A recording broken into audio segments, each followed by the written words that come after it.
Wyoming Territory, late spring of 1874, the wind howled down from the Bighorn Mountains, dry and sharp, as if it meant to scrape the very souls from the hills. Naomi Adler gripped the wagon's edge with white-knuckled hands, her bonnet whipping back from her face, her husband's voice lost in the roar of the storm. "Keep down," Thomas had shouted, eyes squinting against the dust, but the oxen had already spooked and the wagon had tipped. Naomi remembered the wheel breaking loose. She remembered the scream, hers or his, she could not say. Then silence, except for the wind and the sudden brutal quiet of death. Thomas lay crushed beneath the wagon bed, his chest caved in. She had tried to lift it, tried to dig him out with her bare hands, but there was no breath left in him, no life left to save. They had been heading west with dreams of land and a small homestead near the Powder River. Now she was alone, the trail empty ahead and behind, the world too wide. She buried him in the morning as the sun came up pale and cold. Her dress was torn, her hands blistered from the shovel. She marked the grave with stones and knelt beside it, whispering prayers she could not finish. By the second day alone, her water was gone. The bread had dried out and the salted meat had spoiled in the heat. She kept walking, hoping for a passing wagon, a ranch, anything, but there was only sagebrush and sky. On the third day, her feet gave out. She collapsed near a dry creek, her lips cracked, her heart pounding like a war drum. That was when she saw him. At first, she thought it was a vision, a tall man on a paint horse, the sun behind him, his silhouette too still to be real. But then he dismounted and walked toward her. His face was strong, his features high and proud. His black hair was braided tight, beads glinting at the ends. He crouched beside her without a word, his eyes calm and steady. She wanted to speak, but her throat was too dry. He opened a pouch and poured water into a shallow wooden bowl. He held it to her lips, steady, patient. She drank. Slowly. "Carefully, I am Mikonan," he said, his voice low and even. "You were walking alone." Naomi nodded, barely able to hold her head up. "My husband is dead," she rasped. "Wagon broke, I buried him." He waited a moment, like he was letting the words fall into place. "I will take you to my people," he said. "You will be safe." She should have feared him. A Cheyenne man out here alone, but there was no threat in his voice, no heat in his eyes, only certainty. She nodded again. He lifted her gently, as if she weighed nothing. She felt the leather of his vest against her cheek, smelled the earth and smoke on his skin. He set her on his horse, climbed up behind her, and they rode. They reached his camp by dusk. Nestled in a shallow valley with hides stretched between poles and smoke curling from low fires, it was quiet but not cold. A woman came to her side immediately, speaking soft Cheyenne words. They led her to a tent and laid her on clean furs. Someone gave her broth. Someone else took her boots and washed her feet. Naomi slept for 2 days. When she woke, Mikonan was sitting just outside the tent flap, carving something from wood. He looked up as she stirred. "You are strong," he said. She blinked at him. "I do not feel strong." "You lived." She sat up slowly. Her body ached, but her mind was clearer now. "Why did you help me?" she asked. He set the carving down. It was a small bird, wings open mid-flight. "No one should die alone," he said. She swallowed hard. "Thank you." Mikonan nodded once. "You can stay here until you find what you need." She looked around the camp. Children played near the horses. Women ground corn and sang together. A man worked leather near the fire, humming low. "I do not have anything," she said quietly. "You are not a thing," he said. "You are a person." Naomi looked at him then, really looked. He was not young, not old, somewhere in that middle place where men have seen enough to speak softly. Scars crossed the backs of his hands. There was sorrow in his eyes, but not defeat. "I do not know where to go," she admitted. "Then stay," he said simply. That night she sat by the fire as Mikonan passed her a bowl of stew. Their fingers brushed. She did not pull away. He watched her with quiet eyes. "You are not afraid of me," he said. She shook her head. "You saved me." The wind shifted through the tall grass. He looked at her for a long moment, then nodded. "You are not like others," he said. "You see." She reached for his hand then, just for a second, just long enough to let him know she did see him, and something in her chest, long buried under grief and fear, stirred hope. Real, quiet, living hope. And she was not ready to let it go. By the fifth morning, Naomi could stand without help. She stepped outside the lodge into a pale hush of dawn, the sky streaked with soft rose light. Smoke curled from the cook fires, and the air smelled of damp soil and pine. A pair of boys herded ponies near the edge of camp, their voices low, their gestures calm. No one stared at her. No one asked questions. She walked slowly, the muscles in her legs tight from disuse. A young woman passed her a strip of dried squash and nodded once before moving on. Naomi took it, unsure what to say. Later, she sat near the fire where Mikonan carved, the shavings falling into his lap. He didn't speak until she did. "Is there something I can do?" He looked up. "You can rest." "I've rested enough." He studied her face. "You can help Littlesky prepare seed bundles." Naomi found Littlesky kneeling beside a wide, flat basket, sorting kernels and dried roots with steady hands. She didn't speak English, but she smiled as Naomi knelt beside her. They worked in silence, Naomi watching closely, mimicking each movement. The rhythm steadied her, gave her a place to begin. That evening, Mikonan brought her a strip of smoked deer meat and a folded piece of tanned hide. "I saw you watching the loom," he said. She unfolded the hide. A spindle and a bundle of sinew thread were tucked inside. "I don't know how." "You will," she looked at him, this man who offered tools instead of questions. "Why are you kind to me?" He tilted his head slightly. "You never asked to be saved, but you didn't turn from it either." The fire popped between them. She ran her fingers along the smooth bone of the spindle. "My husband and I were going to build a house by the river," she said. "He wanted to raise pigs, I wanted chickens." Mikonan's eyes didn't shift. "What did you leave behind?" She hesitated, then said, "A younger sister in Nebraska." "She's married to a cooper. I was the older one, always meant to send for her." "Will you return?" "I don't know yet." He nodded once, as if that was answer enough. By the next week, she moved with steadier steps, her hands quicker, her mind clearer. Littlesky brought her dyed porcupine quills and smiled when Naomi arranged them in a pattern that pleased her. She mended a boy's torn moccasin. She fetched water with a girl named Mapia and helped her grind dried berries into paste. Each night, she sat by the fire with Mikonan. Sometimes they spoke, sometimes they didn't. There was no weight in the silence, only space. One evening, while the others settled into their lodges, she turned to him. "I used to sing when I cooked," she said, "little songs from church. Not because I was pious, but because they kept my hands moving." Mikonan looked at her. "Sing one," she hesitated. "It's in German." "Still sing." Her voice was unsteady at first, but it grew. The melody was simple, soft. A lullaby her mother sang while starching linens. When she finished, Mikonan didn't speak right away. "My mother sang to the horses," he said. "She said they listened better than people." Naomi laughed, and it caught her by surprise. He didn't smile, but something eased in his posture. "I'd like to learn to ride," she said, "properly. Not just perched on a wagon bench." He looked at her. "Tomorrow."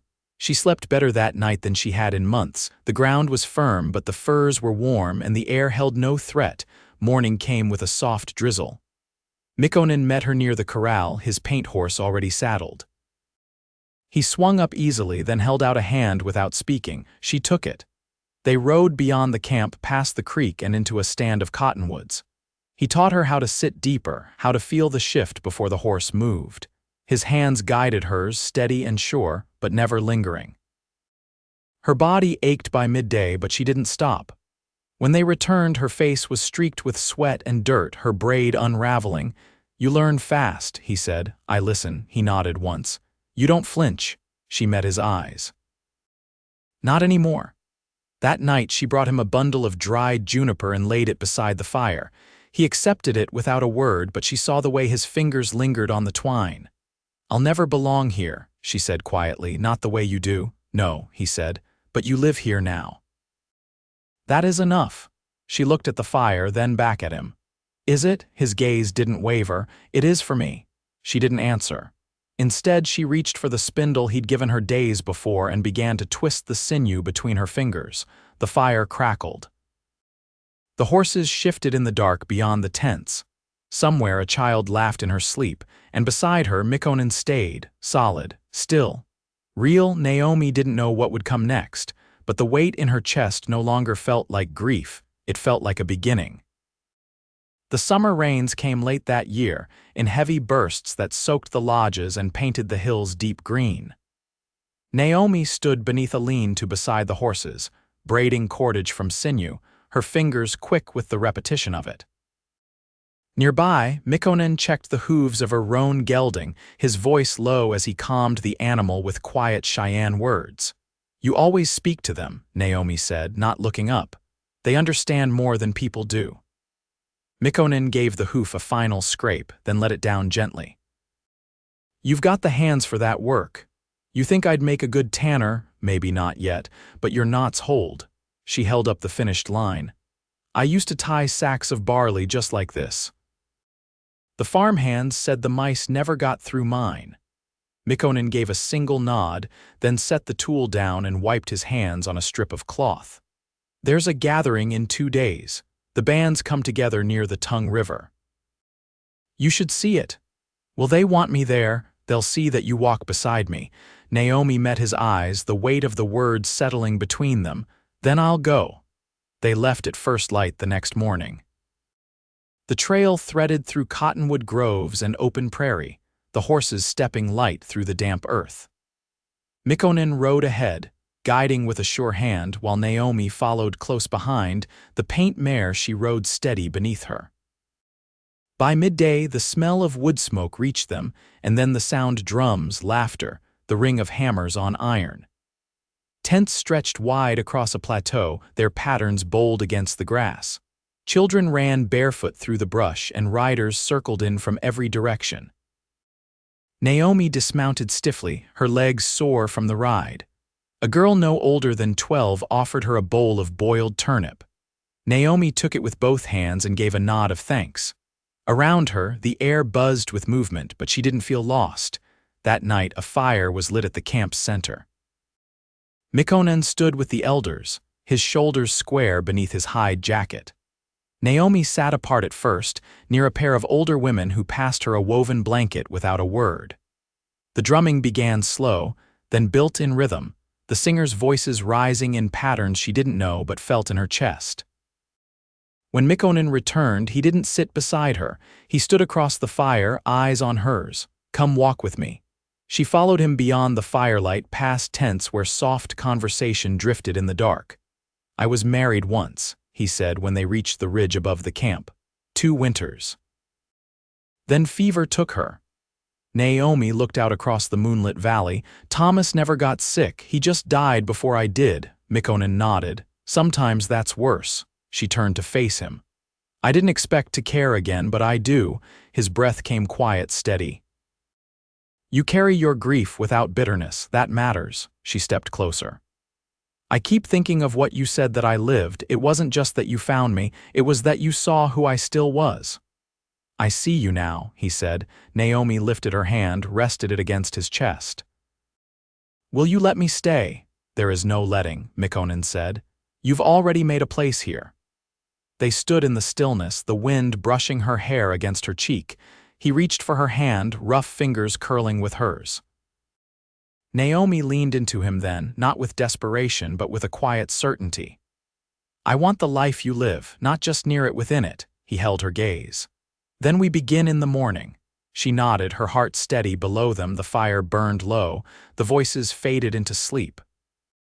And in the hush between stars, they stood together, 2 people no longer defined by what they had lost, but by what they chose to build. The lodge Mikonan built for them was set just beyond the main circle, where the cottonwoods grew thick, and the earth held the scent of damp bark.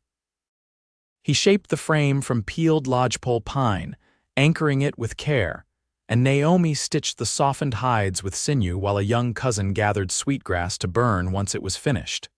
They moved into it quietly, without ceremony. No words were needed. The way he carried her basket of weaving tools and laid her spindle beside his bow said enough. In the weeks that followed, Naomi learned to thatch the roof with brush against the heavier rains, to dry meat on willow racks, to track the sharp bend of a rabbit's path through ash-colored soil. She found that her hands, once suited to kneading dough and stitching calico, could string a bowline and gut a trout without trembling.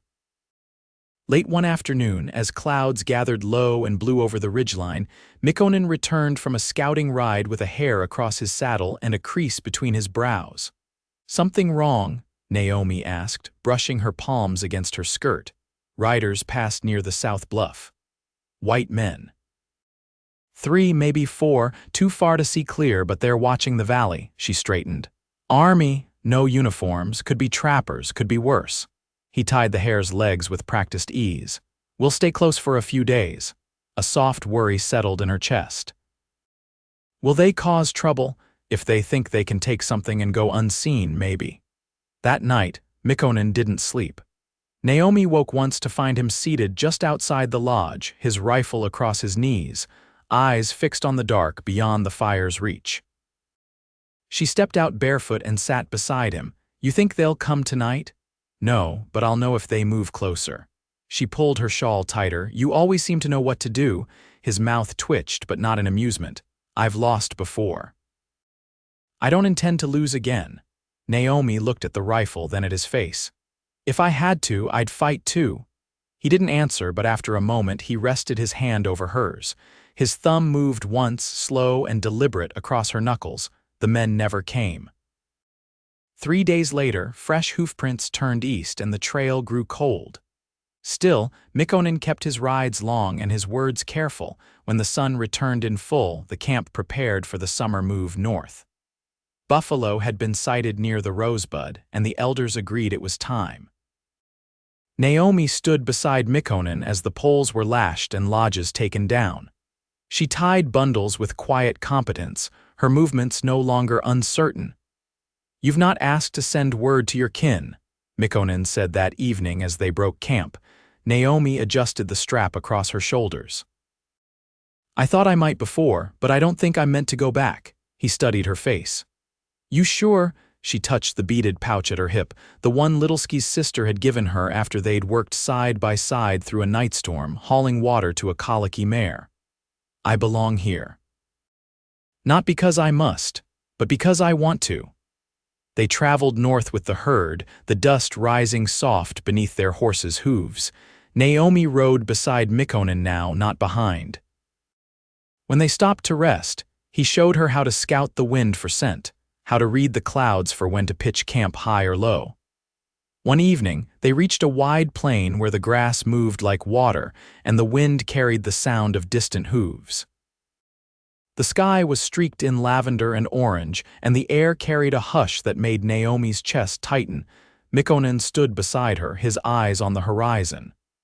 "Do you remember the first thing I said to you?" she asked. He glanced down.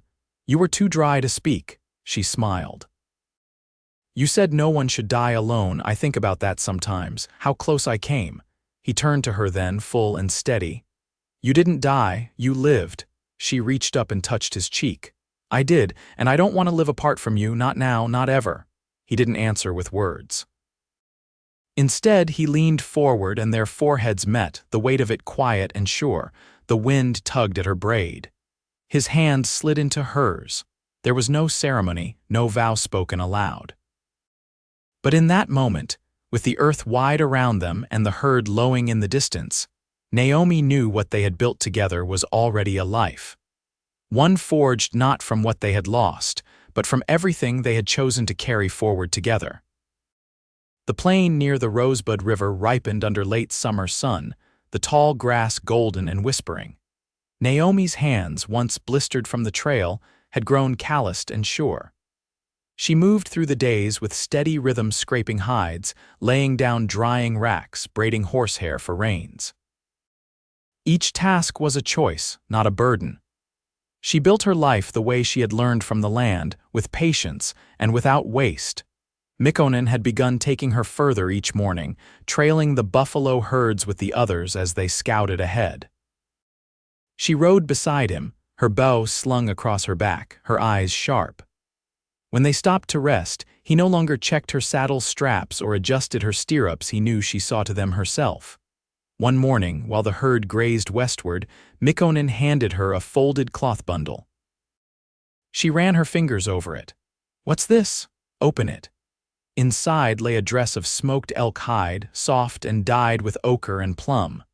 The beadwork at the collar shimmered in the light, tiny, deliberate rows of green and blue forming a gentle arc like the edge of a riverbank. Naomi touched the stitches. "Who made this?" "I did," he said. "With Littlesky's help, I wanted you to have something that was made for you." She looked up slowly. "It's beautiful, you are," he said without hesitation, her throat tightened. "I don't know what to say." "You don't have to say anything," he said. "But I need you to know that I want a life that's not just shared in pieces. I want to wake beside you through all seasons. I want to have children who know both your words and mine." She stepped forward, the dress still in her hands. "I want that too." That evening the lodge stood quiet and warm with the scent of sage smoke. Naomi wore the elk hide dress, her hair plaited carefully down her back. Mikonan had brought water from the spring, and they knelt together as he braided a single cord of sinew between their wrists. There were no witnesses, no drumbeats or feasts, only two people who had known enough of loss to understand the weight of choosing one another. Afterward, she rested her head against his shoulder. "You think they'd have been proud of us?" she asked. He didn't need to ask who she meant. "Yes," she nodded. "I think so too." The following weeks passed with quiet fullness. Naomi taught Mapia how to cut cloth from a single bolt without wasting a thread. Mikonan repaired a broken bridle for a boy whose father had been injured in the hunt. They built a small storage pit near the lodge where Naomi kept dried apples and woven sacks of beans. Adding each thing slowly with care one morning, she woke before Mikonan and stepped outside alone. The sky was washed in a pale blue, the grass heavy with dew. She walked to the riverbank and crouched there, watching a heron rise from the reeds. She placed a flat stone in the water and whispered her sister's name into the current. Then she stood and walked home. By early autumn, the camp prepared to move again, following the rhythm of the herds. Naomi and Mikonan packed their lodge together, their hands moving in practiced unison. They spoke little, but the space between them was full. One night, as the fire burned low, Naomi turned to him. "I think we should build something permanent next turn of spring. Near water where we can plant." He looked at her for a moment. "You don't want to keep moving?" "I'll move while we must," she said, "but I want a place our children can return to." He reached across the fire, took her hand. "Then we'll find it." That winter they camped along the tongue, near a stand of cedar that shielded them from the worst of the wind. Naomi gave birth to a daughter just after the new year, her cries strong in the night. They named her Wyana for the dawn that had brought them back to life. Mikonan carried her out into the snow and held her up to the wind, whispering a blessing. Naomi watched from the doorway, her body aching and full, her heart steady as a drumbeat. The seasons turned. They did not return to the farm country. Naomi never wrote the letter she once thought she would. The life she had built was here woven into the land, shaped by choice, carried in laughter and shared breath. In the third spring, they found a bend in the river where willows grew thick and the grass was good for horses. They built a lodge there, then added a second shelter for drying meat and a small garden ringed in stones. They lived without urgency, without fear. Mikonan taught their daughter to ride bareback. Naomi taught her to stitch with even hands. In the evenings, they sat by the fire, Wyana curled between them, her breath slowing to sleep as the stars wheeled above. And when Naomi looked across the fire at the man who had found her not as something broken, but as someone still whole, she knew what they had made was not survival. It was love, full and rooted, quiet and unshakable, and it would last.